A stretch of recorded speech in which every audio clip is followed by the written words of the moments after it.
In primetime news this evening, Financial Investigation Division moving ahead to recover millions obtained by Alliance Financial Limited despite court ruling.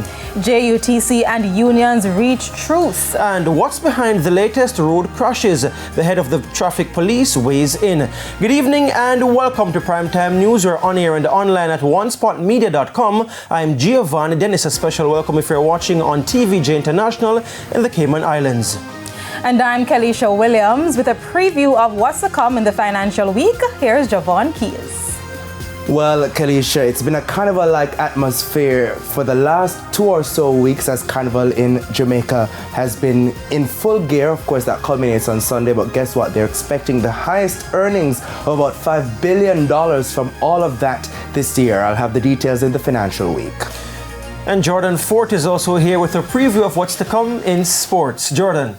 Well, Gio, 2 more international stars have been confirmed for the Racers Grand Prix. That's coming up in June, of course, but not such good news for Jamaica's 2-time world 200-meter champion who has had to withdraw from the Miramar Invitational Meet in Florida. I'll tell you more in Primetime Sports Friday. And Romain is also here with what's to come in the weather report.